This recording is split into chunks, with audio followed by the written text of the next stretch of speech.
Police उप महानिरीक्षक राजीव रंजन सिंह की अध्यक्षता में एक बैठक का आयोजन किया गया, जिसमें सिटी एसपी सहायक पुलिस अधीक्षक नगर एवं शहर के क्षेत्र के पुलिस उप अधीक्षक थाना प्रभारी मौजूद रहे।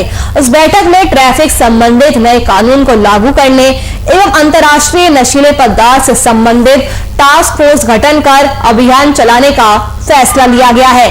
बाद में मीडिया से बातचीत करते हुए राजीव रंजन सिंह ने बताया कि धारा 184, 185 और 197 के अंतर्गत अब ट्रैफिक पुलिस बिना वारंट के गिरफ्तार कर सकती है। जो व्यक्ति शराब पीकर गाड़ी चलाएगा उसका वाहन जब्त कर लिया जाएगा, उसे बिना वारंट के गिरफ्तार किया जा सकता है।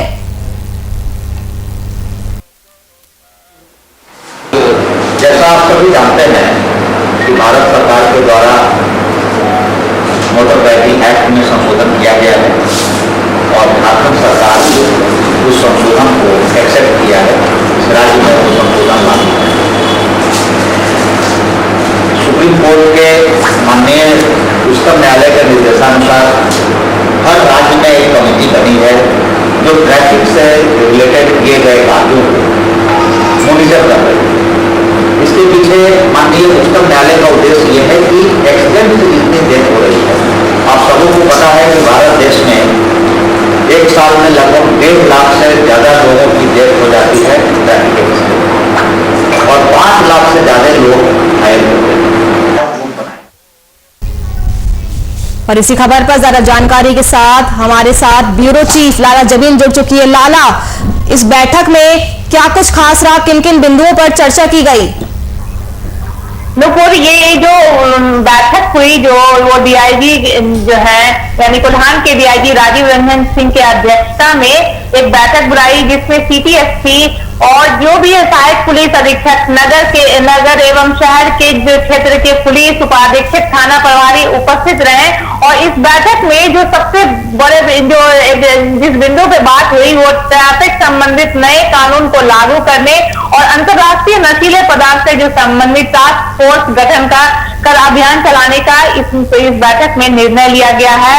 वहीं जो डीआईजी जो है कोल्हान के डीआईजी राजीव रंजन सिंह ने इस बताया कि धारा 184, 185 और 197 के अंतर्गत अब ट्रैफिक पुलिस बिना वारंट के गिरफ्तार कर सकती है, क्योंकि पहले एक मामला जो सामने आता था कि पहले आपके पास वारंट है या नहीं है तभी जाके आप गिरफ्तार कर सकते थे।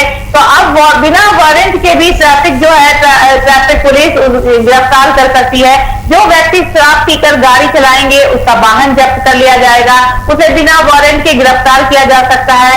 खतरनाक तरीके से गाड़ी चलाने वाले कोई भी धारा 183 के तहत कार्रवाई करते हुए वाहन जब्त होगा और उन्हें बिना वारंट के गिरफ्तार किया जा सकता है। साथ ही साथ वाहन मालिक के बिना अनुमति के जो व्यक्ति वाहन चलाते हैं वो पकड़ा गया तो उन्हें बिना वारंट के गिरफ्तार किया जा सकता है। और सबसे बड़ी बात यह है कि दूसरे बिंदु पे बात भी हुई जहां पे नाबालिग बच्चे अगर गाड़ी चलाएंगे तो उसके अभिभावक पर 25,000 तक जुर्माना लगेगा और केस भी दर्ज किया जाएगा। उसे वहीं पे ट्रिपल राइडिंग करने वाले को भी फाइन भरना होगा और उस पर भी केस किया जाएगा। डीआईजी जो है राजीव रंजन ने बताया कि आदितपुर और जमशेदपुर में जो एक दूसरे बिंदु पर भी एक ध्यान दिया गया। पहले तो यही कहा जा रहा था कि ड्रग्स का जो रैकेट चल रहा है उसे किस तरह से खत्म किया जाए, इसको लेके एक टास्क फोर्स बनाया गया है। 26 जून को अंतर्राष्ट्रीय ड्रग्स निषेध दिवस भी है, उस दिन यह अभियान चलाया जाएगा और 15 दिन के अंदर जमशेदपुर और सरायकेला में ड्रग्स मुक्त बनाया जाएगा। ये कहना है कोल्हान के डीआईजी जो है राजीव रंजन सिंह का। और राजीव रंजन सिंह ने यह भी अपील की है कि किसी प्रकार का ड्रग्स संबंधित सूचना हो तो वो 70910 और जो 91825 पे जानकारी दे सकते हैं। ये 24 घंटे उपलब्ध रहेगी। तो इस तरह का जो है ये नंबर भी उन्होंने जारी कर दिया है और लोगों से भी अपील की है कि अगर कोई भी इस तरह का मामला, ड्रग्स का मामला अगर सामने आप देख रहे हैं या आपके आसपास से हो रहा है तो उसकी सूचना हमें दे। हमारा काम है कार्रवाई करने का। तो अब है कि 15 दिन के अंदर जो है जमशेदपुर और सरायकेला को ड्रग्स मुक्त बनाने की बात कर रही है, ताकि लगातार जो है ड्रग्स के मामले सामने आ रहे थे। बहुत सारे लोगों को इसकी जो है लत लगती जा रही थी और बहुत जगह पकड़ाया भी गया था। उसके बाद जो है जो कोल्हान के डीआईजी जो है राजीव रंजन सिंह ने ये पहल की है और 15 दिन में सरायकेला और जमशेदपुर को ड्रग्स मुक्त बनाने की भी बात कही है। तो ये सारी बिंदुओं पर कल चर्चा की गई। इस बैठक में अहम जो मामला था वो यातायात का था और ड्रग्स का था। शुक्रिया राना जवीन, तमाम जानकारी हमसे साझा करने के लिए।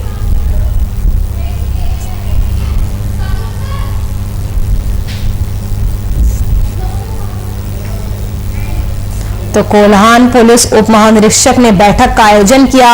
इस बैठक में ट्रैफिक संबंधित नए कानून लागू करने पर चर्चा की। आपको बता दें कि इस बैठक में शहर के क्षेत्र के पुलिस उप अधीक्षक और थाना प्रभारी मौजूद रहे। बिहार में नेता प्रतिपक्ष तेजस्वी यादव लगभग 2 महीने बाद बुधवार की सुबह पटना पहुंचे। यहां पहुंचते ही उन्होंने सरकार पर जमकर निशाना साधा। मीडिया से बातचीत में उन्होंने कहा कि बिहार में पेट्रोल के दाम बहुत तेजी से बढ़ रहे हैं। बेरोजगारी का आलम तो ये है कि युवा डिग्री होने के बावजूद भी खाली हाथ घूम रहे हैं। आरोप लगाया कि बिहार बदहाली की राह पर है। एलजीपी में मचे घमासान के लिए उन्होंने जेडीयू को जिम्मेदार ठहराया। आरोप प्रत्यारोप की सियासत पर ये खास रिपोर्ट देखिए। दिल्ली से पटना लौटे तेजस्वी यादव महंगाई को लेकर सरकार पर साधा निशाना। नीतीश को बताया एलजेपी में टूट का मास्टरमाइंड। करीब 2 महीने के बाद नेता प्रतिपक्ष तेजस्वी यादव बुधवार को पटना पहुंचे तो उनके तेवर काफी आक्रामक दिखे, खास करके सीएम नीतीश कुमार और बिहार सरकार के खिलाफ। तेजस्वी ने एयरपोर्ट पर उतरते ही दोनों पर जोरदार हमला बोला। तेजस्वी यादव ने कोरोना काल में बिहार सरकार को फेल बताते हुए कहा कि कोरोना के दौरान नीतीश कुमार ने सभी जनप्रतिनिधियों और प्रभारी मंत्रियों के हाथ बांध रखे हैं, जिसके कारण कोई कुछ भी मदद नहीं कर पा रहा। इसके साथ ही उन्होंने एलजेपी में चल रहे घमासान और महंगाई को लेकर भी जमकर सरकार पर निशाना साधा। बातचीत चल रही है, डॉक्टर की निगरानी में है और हमको लगता है कि जल्द, मेरे ख्याल से कुछ दिनों बाद उनका पटना जो है आना हो सकता है। जी का तो जोड़ तोड़ और तिगरमबाजी से ही वो मुख्यमंत्री बने हुए हर कोई जानता है। अब क्या करते हैं नहीं करते हैं। लोजपा के साथ भी जो हुआ, आप लोग सब लोग जान रहे हैं कि इसमें किसका गेम था, मास्टर प्लान किसने बनाया था। तो ये जो लोग तोड़ जोड़ की राजनीति जो करते हैं, वो लोग जो है जितना ध्यान इन चीज़ों में लगाते हैं, अगर बिहार और बिहार के लोगों पर लगा देते हैं तो शायद ये नौबत जो है नहीं होता। उनको कहाँ, उनको भी पता होता है, ABCD भी उनको कहाँ कुछ पता होता है।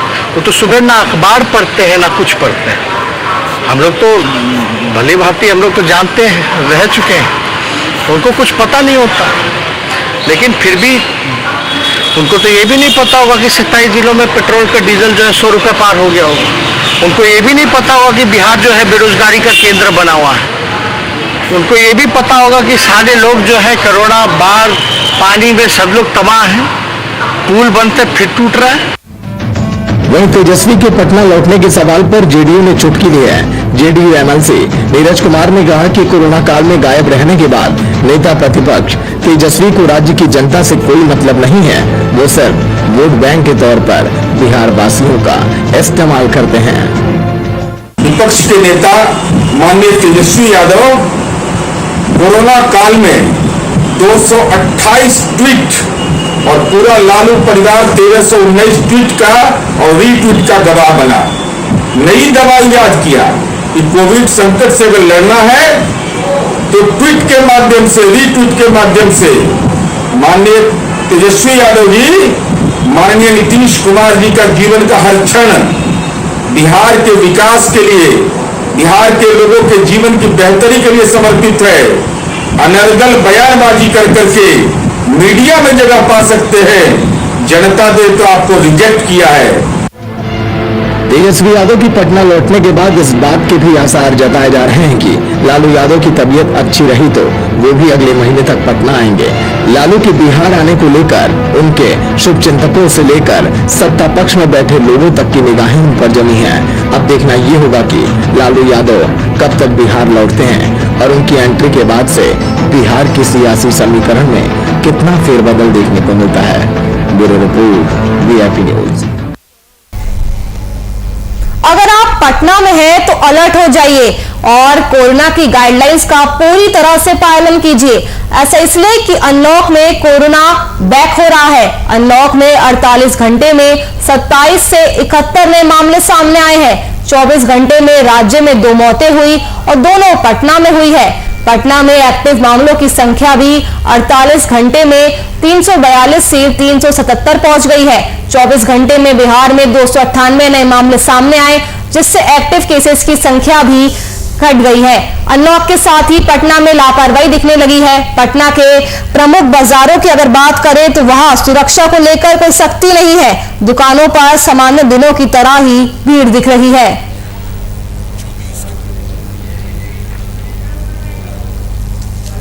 तो अगर आप पटना में रहते हैं तो अलर्ट हो जाइए, कोरोना गाइडलाइंस का पालन करना शुरू कर दीजिए। और इसी खबर पर ज्यादा जानकारी के साथ वरिष्ठ संवाददाता शशांक दुबे जुड़ चुके हैं। शशांक, लोगों को यहाँ पर ये समझना होगा कि फिर से लापरवाही बढ़ती गई तो एक बार फिर से हम जीरो पर आ जाएंगे। जहां से हमने शुरुआत की थी हम वहां पर आ जाएंगे और फिर से हालात वैसे हो जाएंगे। देखिए नुपुर, बहुत चिंता का विषय है कि एक बार फिर से पटना में ही नहीं, पूरे अगर पटना की बात की जाए या सिर्फ देश के अंदर भी कोरोना के जो नया म्यूटेशन है वो वापस आ रहा है। और खास करके राजधानी पटना में जिस तरह अनलॉक किया गया, तीसरा अनलॉक है, और अनलॉक के बाद लोग जिस तरह लापरवाह हैं, बेपरवाह हैं, ये बहुत खतरे का सबब हो सकता है। कि देखिए पिछले 24 घंटों में मामले बढ़े हैं और ये मामले बढ़े हैं, और सबसे बड़ी बात है कि जो अनलॉक के जो नियम है, जो अनलॉक की गाइडलाइंस हैं, उनका किसी तरह से पालन नहीं हो रहा है, ना जनता के द्वारा पालन किया जा रहा है, ना प्रशासन और सरकार उसको पालन करवाने के लिए कोई ठोस कदम उठा रही है। तो काफी चिंता का विषय है, क्योंकि आपने देखा कि जो दूसरी लहर थी इतनी ज्यादा खतरनाक थी कि एक तरह से सब कुछ ब्रेक डाउन हो गया था। लोग परेशान थे, मर रहे थे, अस्पताल में जगह नहीं मिल रही थी, लेकिन फिर लोग बेपरवाह हो गए, लापरवाह हो गए। तो कहीं ना कहीं एक बहुत बड़ा कंसर्न है। दूसरा नुपुर, सबसे ज्यादा परेशानी की बात यह है कि लोग कोविड प्रोटोकॉल का पालन तो नहीं ज्यादातर लोग कर रहे हैं, लेकिन दूसरी विषय है कि दुनिया में एक बार फिर से डेल्टा का जो डेल्टा वेरिएंट था, जो भारत में सबसे ज्यादा कहर मचाया था, वो नए रूप में आ रहा है, डेल्टा प्लस वेरिएंट के रूप में आ रहा है। 40 मामले मिल चुके हैं महाराष्ट्र, मध्य प्रदेश और केरल मिलाकर। अब ये क्या जो बिहार में नए मामले आ रहे हैं, इनके सैंपल्स भेजे गए हैं बाहर, क्या ये नए म्यूटेशन के हैं? अगर ये नए म्यूटेशन के हैं तो ये बिल्कुल मैटर ऑफ कंसर्न है, एक चिंता का विषय है, और इसको बहुत जल्द देखना होगा। सरकारों को तैयार और सतर्क भी रहना होगा, क्योंकि ये जो केसेस बढ़ने लगे हैं अचानक, ये कोई हो सकता है कि बड़ा चिंता का विषय भी हो सकता है। तो दोनों तरफ से बात है। जो कोविड की गाइडलाइंस है, जो गुलेरिया साहब जो एम्स के डायरेक्टर, उन्होंने कहा है कि देखिए इस वक्त जो नई लहर की बात आ रही है या नए तरह का म्यूटेशन आ गया है डेल्टा प्लस, जो कि ज्यादा खतरनाक है, 30 से 35% उसके संक्रमण की दर भी ज्यादा है, और दूसरा विषय है कि वो फेफड़ों को और अन्य ऑर्गन्स को ज्यादा नुकसान पहुंचाने की क्षमता रखता है। इन तमाम चीजों पर रिसर्च जारी है, लेकिन अगर वो डेल्टा प्लस नाम का कोई वेरिएंट आ गया है या उतना ज्यादा खतरनाक वेरिएंट है वो, तो वो फिर तेजी से फैल सकता है, उसकी रफ्तार बहुत तेज हो सकती है।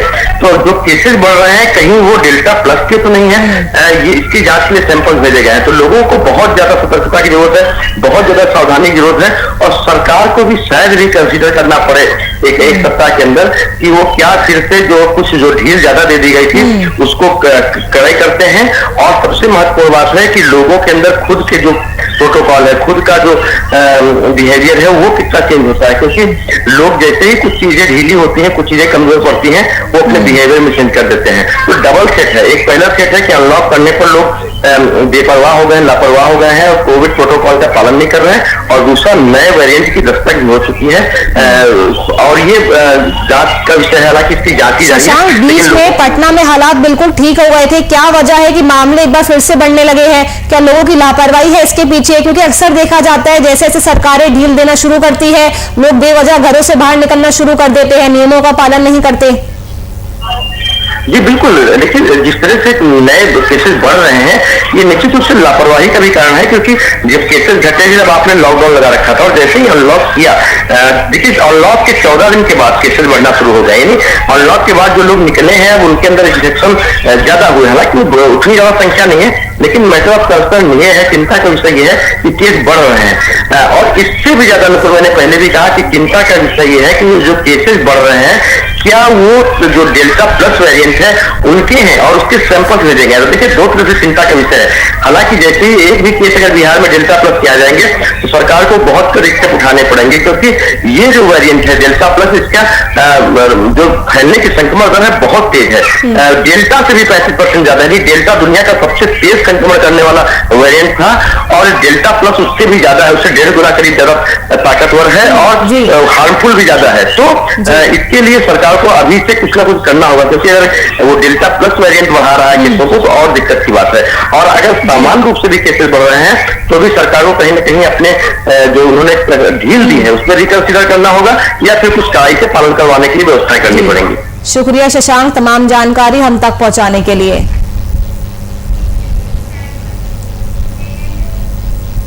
इस कोरोना काल में लॉकडाउन के कारण काफी ज्यादा लोग आर्थिक रूप से कमजोर हो गए हैं, वहीं कारोबार बंद होने के कारण लोगों के आर्थिक स्रोत भी बंद हो चुके हैं, जिस कारण लोगों को काफी परेशानियों का सामना करना पड़ रहा है।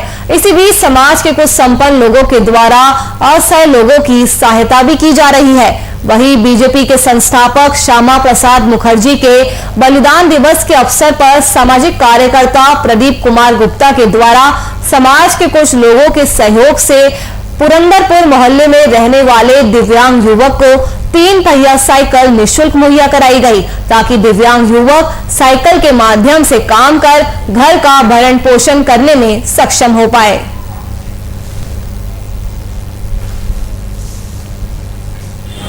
जुफलवा पुरंदरपुर मोहल्ला में जुफलवा में हमको महसूस हुआ समाज में कि हमारा एक बच्चा ठीक से चल नहीं सकता है, इसलिए हमको महसूस हुआ देखने के बाद कि नहीं इसको पैसा की ज़रूरत है और ज़रूरत है, इसलिए हम लोग आज सभी लोग मिलकर हम लोग इसको रिक्शा दिए, हम दिए हैं रिक्शा समाज के। और आज पुनः आज हमारे श्यामा प्रसाद मुखर्जी जी का बलिदान दिवस है, इसके उपलक्ष्य में भी हम लोग सोचे कि आज इनको बच्चा को दिया जाए। अच्छा लगा था, मेन मतलब चाहता है कि साइकिल मिल जाए, मिला तो प्लस साइकिल विद्याभरण की साइकिल भी जरा अपना माध्यम से ये हर तरह से मदद करते रहते हैं। हाँ, हर तरह से मदद करते हैं, ये न रहेला कि महिला बड़ा में मदद करते हैं। क्या करती हैं हम तो मच्छरदानी सी नहीं 3 महीने से बैठल बनी इस कोरोना काल के चलते। हाँ, अभी तो साल 1.5 साल से बैठा है, 3 महीने चालू है, 3 महीने से 3-4 महीने से हमें। बिहार में एक और जहां संक्रमण से बचाव के लिए वैक्सीनेशन प्रक्रिया जोर शोर से चल रही है, लेकिन इसी बीच लोगों की लापरवाही संक्रमण को खुलेआम बढ़ावा दे रही है। भागलपुर में लगातार जागरूकता अभियान चलाए जाने के बावजूद लोगों में जागरूकता की कमी देखने को मिल रही है। नाथनगर के नसरत खानी मोहल्ले के प्राथमिक विद्यालय में टीका रथ के द्वारा वैक्सीनेशन अभियान चलाया जा रहा है। इस केंद्र में लोगों के बीच सोशल डिस्टेंसिंग का पालन शून्य और मास्क का इस्तेमाल नदारद दिखा।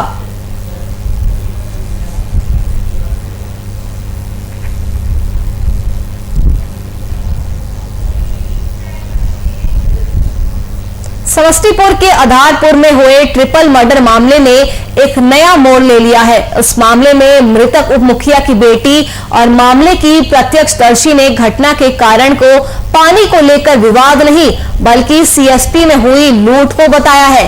युवती का कहना है कि घटना के दिन सभी आरोपी लूट की मंशा के साथ उसके घर में घुस आए और परिजनों के साथ मारपीट भी की और इसी घटना में युवती के परिवार वालों की मौत हुई।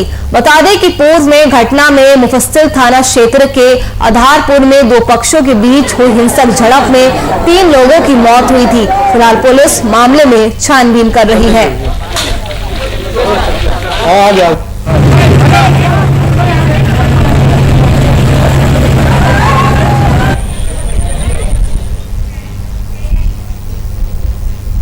रायबरेली के हरचंदपुर में बीती शनिवार को चकबंदी के विरोध में ग्रामीण और पुलिस के बीच हुई झड़प मामले पर राजनीतिक दलों ने राजनीति करना शुरू कर दिया है।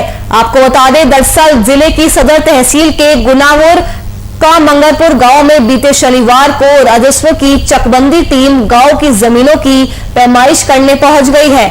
उन्होंने पूर्व में इसकी सूचना ग्रामीणों को नहीं दी और अचानक टीम द्वारा ग्रामीणों को अपने खेतों की पैमाइश करने की जानकारी मिलते ही सैकड़ों की संख्या में ग्रामीण जमा हो गए और चकबंदी टीम का विरोध करने लगे, जिसके बाद मौके पर पुलिस ने टीम बुला ली और उसके बाद हरचंदपुर थाना प्रभारी अपने हमराहियों के साथ मौके पर पहुंचे और उन्होंने ग्रामीणों को लाठियों के बल पर खदेड़ना शुरू कर दिया। उससे मौके पर मौजूद ग्रामीण आक्रोशित हो गए और भीड़ की ओर से पथराव शुरू कर दिया गया।